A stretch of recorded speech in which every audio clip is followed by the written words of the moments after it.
Hello and welcome to Happy Horror Time. My name's Tim Murdoch. I'm sitting here all by myself. There's no one with me. You've already done that. I know. I'm going to do it every time. And my name is Matt Emmer. No, you do that like once every maybe 30 episodes. I don't know if you've done it on a bonus episode before. You know what? I love a good boner episode. That is dirty. Since when are you the dirty one? Well, because this one is not seen by the masses. Oh, that's true. So this is another bonus episode just for you lovely patrons. Thank you so much for being a Thank you for being a patron. Dun, dun, dun, dun, dun, dun, dun. You know, I watch that every single night for like a lot. We watch that sometimes when we are just like when you just want mindless TV on, we turn on Golden Girls. Golden Girls are Friends. I watch The Facts of Life. You take the good. You take the bad, and it's the best. I'm hoping all of our patrons know what these shows are. I feel like they'd have to. Well, unless even really young people know the Facts of Life. I think the young people may not know the Facts of Life, but they would definitely know the Golden Girls. Golden Girls is timeless. Homosexual. And Friends is just like, and it's so funny because remember when we were talking about Friends and how anytime they mention a gay character on Friends, it's panic or a joke. Remember? Yes, and it's weird to watch Friends with fresh eyes. It is because like the first season, Ross's lesbian ex-wife is just the butt of every joke. Oh yeah, there's always like a huge laugh. And then anytime the guys like hug or have an intimate moment, get off me. Especially Joey. You know what? For this bonus episode, forget horror movies. We're going to talk about gay panic. Hey, how you doing, Matt? How you doing? What if we changed our podcast to be serious, controversial issues? Yeah, Can you imagine? Gay panic, first topic. It is really funny. Look, we don't, just because we're gay doesn't mean we only talk about gay stuff. How right, you Tim? doing? Did you think Joey was hot watching it? I did, but I don't now. So, be a bitch. I only watched it only a few years ago, and I thought Joey was cute, but he's also an idiot. But I can honestly say, and I hope Chandler and Ross aren't listening. They've become patrons. Shit. Yeah, thank you, David Schwimmer. Thank you, Matthew Perry. We really I can honestly say, I've never been attracted to Matthew Perry. Neither have I. Never. I know. I was like, oh my God. Okay, how about Ross? Maybe once. He has moments. Yeah. Moments I was kind of like, ooh. And that's it. And Joey? Every day of my life. Well, this month, because we are in the last month of summer, we had another poll that had some, I guess they weren't really that summery themes, but some of them were. But I had a feeling. H2O came out in the summer of 1998. But that wasn't one. Do you remember the tagline on the poster? This summer, terror takes a vacation. Come on, bitch. I know everything with Halloween. Oh, okay. Okay. What's the date that this movie that we're just about to talk about? October 30th, 1981. You only know that. You don't know that. Okay, so I had a feeling, I don't know about you, Tim, that when we put these three themes up for a vote on Patreon, people may gravitate toward this one because the theme that was picked, which is called Hellish Hospitals, happened to include two really good sequels from the most popular horror series, from Halloween and from Nightmare on Elm Street. And we just had a feeling that these sequels people may want us to talk about. And it won by an overwhelming majority. I had a feeling it would win, and it did. And we're talking about, the theme was called Hellish Hospitals. And just so you know, like, we all come up with these themes together. Jacob, our lovely producer, my boyfriend, comes up with a lot of these, and he came up with this one. And I think it's a great one because safely say I don't think I've come up with one. You've come up with a couple. You came up with that 1982 underwater one. Because my brain is underwater. But it was a good one. Thank you. But like Jacob recognized that these two sequels take place in hospitals, and it's genius because like both these movies are good and it's a fun theme. So thanks for voting.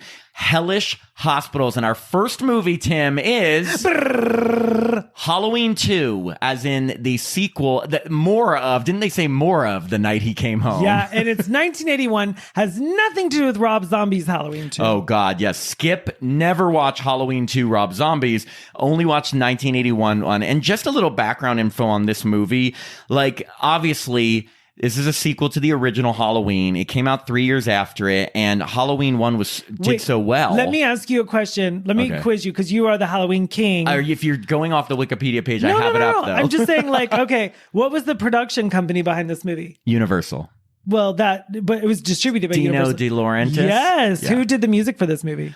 John Carpenter with Alan Howarth. Okay. Who did the cinematography? Dean Cundy. Okay. That's I don't know editors. Don't get me that shit. Okay. Who produced it?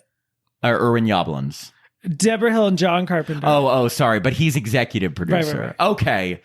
This is not quiz mat time. I know, but you succeeded. Okay, Good job. I did it. Well, because I love this movie. It is a great follow-up to the original. Is it better than the original? Hell no. But what they wanted to do with this movie is like continue the night from the original, as in it takes place the same night as Halloween, but do you 1978. Do you think some of the movie took place on November 1st? You mean like after midnight? Okay, time police. Yes, you're right. Tim Police. The Tim Police. That's Happy right. Horror Time. Tim. Right, but Tim I'm time. also the police. Okay. Oh, really? With Sting? Oh, yeah. Every breath you take. Is that their most famous song?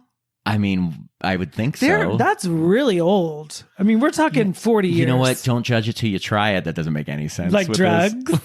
You're like songs? I don't know. Anyway, so John Carpenter did not direct this. It was directed by Rick Rosenthal. But funny enough, if you like dig deeper into this movie, he directed some of the scenes and he was heavily involved. He co-wrote it with Deborah Hill. They co-produced it. So he was there a lot.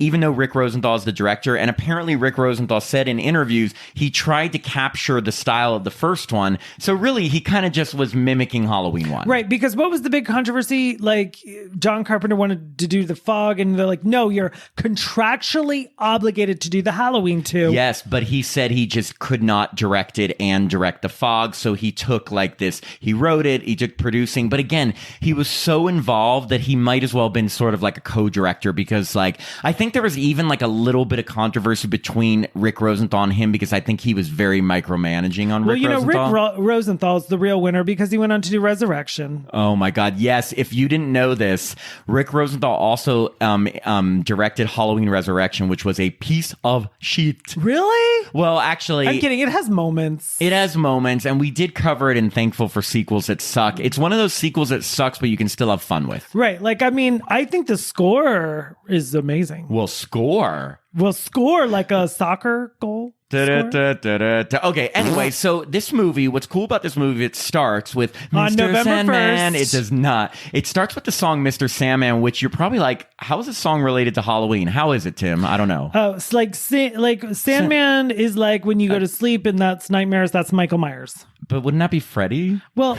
in a perfect world, but these movies, I know. on. So it's the movie opens with the final scene of the original Halloween. It's Laurie telling the kids she's babysitting, Tommy and Lindsay, to go across the street to the neighbors, get the police, and then she does the classic turning her back on Michael Myers. You know this ending because it's the ending of Halloween, and he comes up. She pulls off his mask a little bit, and then he pulls it down. Yeah, she comes up to strangle her, and she do the sound effects.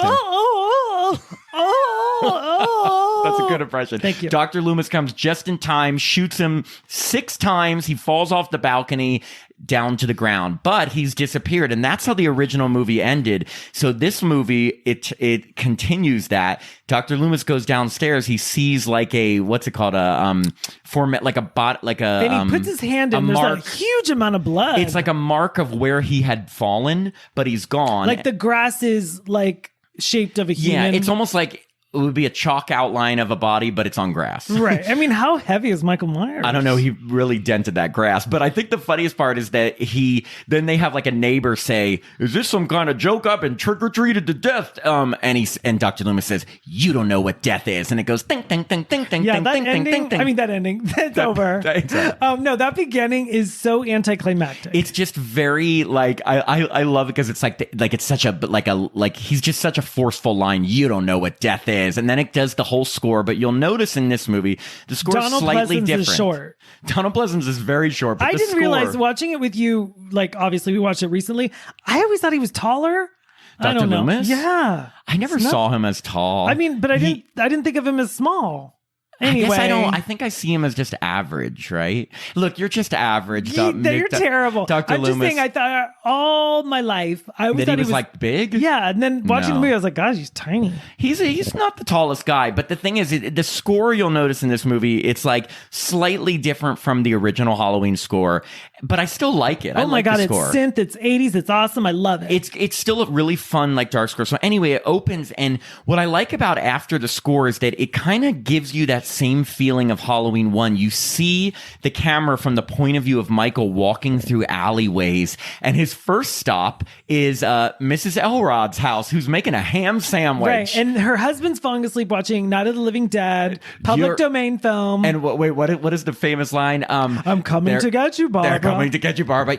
Stop it. You're ignorant. I love it. So I love her hair in the movie. I know we're not talking about that movie, but I think Barbara's hair is totally cute. Night of the... I thought you meant Mrs. Elrod. Well, no, her hair's in curlers. The funniest part about this is that Mrs. Elrod turns her back, and I think this is a great camera move. I don't know if it was John Carpenter, Rick Rosenthal, but you see Michael behind her as she's like talking to her husband, and he takes the knife she was using to carve the ham sandwich and leaves behind a little bit because he's been bleeding. And Mrs. Elrod goes to touch where the knife is, sees it's missing, sees the blood, and screams. It is a screech. It is a screech. But the best part is that the Elrods, Mr. and Mrs. Elrod, live next door to a girl named Alice. I think is her name. I love this scene. It's one of my most favorite scenes. And you could tell it's kind of tagged on. Yes. And this girl, this teenager named Alice. And by the way, we found out that this scene was added late into the movie because the producers wanted, John Carpenter didn't think it was scary enough, and so he added this extra kill scene earlier in the movie. So there's this teenager Alice, and it's the best dialogue because she's on the phone and she like hears a scream and she's like, I don't know what that was, but I guess Mrs. Elrod just pissed him off and now he's beating her again. Well, I mean, that's actually really a sad comment in society that like I'm laughing because like she says it so matter of factly, like the husband's like physically abusing her. Like that's something to just say matter of factly. Oh, I know. He's just beating her again. It was a different time. I mean, in 1981, was that just normal? Like that's horrible. I think people did not care about feelings, and abuse was like domestic abuse. There weren't as many laws against it. It was very, but like the way she says today, it, people do not hit their kids. Well, but this is hitting his wife. No, but I'm just saying, like, today, it's like no one touches anybody. Yeah, and then, not even during sex. There's I touch. don't. No, no touching. No touching. No touching. So there's it's a good scene because her phone line goes cut right as she's finding out that there were murders just down the street earlier that night, and she's like, oh my God, like I can hear the sirens, I can hear the police. Her phone line gets cut. She sees her doors open, and she creeps into the room. She drops the phone, right? Yes, and then Michael Myers jumps up in a good jump scare and slits her throat. Well, and it's cool because like there's little drops of blood that go up on her neck and chin and neck but it's and not chin. Overly brutal. Like, I mean, it's quick. In a movie like in today's standards, you would see blood spurting everywhere. Right. You just see a quick bit of blood, and it's a good jump. Like I actually jumped all these years later, and so, but it's this whole like opening thing is just to establish like he's loose again, he's killing people. Then they switch you back to what happened to Jamie Lee Curtis, and they're taking her to the hospital. And the first thing you notice is that she's wearing a wig. Oh God, it is so distracting because, well, even in the original Halloween, like her hairstyle changes like 30 times in the final scenes of the movie. Yeah. But this one, it stays the same, but it's not real. So what happened was, since this movie was 3 years after Halloween, Jamie Lee Curtis had cut her hair much shorter with bangs. And of course, this is supposed to take place the same night as 1978. So they had to give her a wig so she'd have the same hairstyle. But it's very noticeable. Here's the thing. I think Jacob told me he didn't notice it until I mentioned it. I've always noticed it. Oh my gosh. I knew because it's the kind of hair that looks blown out. Yeah, it looks like square. Like it never moves. Right. It never moves. Like there's no hair out of place. Yes, exactly. And so, just if you didn't know that, look closely at Jamie Lee Curtis's hair. But anyway, they're taking her to the hospital, and because she's been injured, in the attacks. And Dr. Loomis is still looking for Michael Myers, and he is with Sheriff Brackett, and they have this little scene where they see someone wearing a mask that looks like Michael Myers' mask, except it has like white hair. Yeah, it's like white. So, like, Dr. Loomis jumps out of the car, and they're like, is that him? And Dr. Loomis is literally about to shoot the guy. The guy kind of, like, staggers off, and then he gets hit by a cop car and slams into a van, and it explodes. Yeah, and then they have, like, this close-up on the mask with, like, fire coming out of every which way of the mask. And literally, first off, this cop just ran down this person. They don't know if it's Michael Myers or not. it just happened to be someone wearing the same mask. And they're like, is it him? Is he dead? Is he dead? And Dr. Loomis is like, I don't know. And they're like, we're going to have to get a doctor to look at the dental records or something. Yeah, well, first off, when they bring in, I think actually the cops in Haddonfield are very, very good. But the actual doctor at the hospital, when they bring in Laurie Strode, is like so like this drunk. He's a drunk. He's drunk. Yeah. I was just going to say, before that scene, they do have like kind of a sad scene where another deputy comes and tells Sheriff Brackett. To hear the rest of this episode, visit patreon.com/happyhorrortime or just click the link at the bottom of this description. Sign up to become a patron and you'll have access to hours and hours of monthly bonus episodes, our monthly newsletter, Happy Horror Time swag, and you'll get regular episodes a day early and ad-free. Thanks for listening.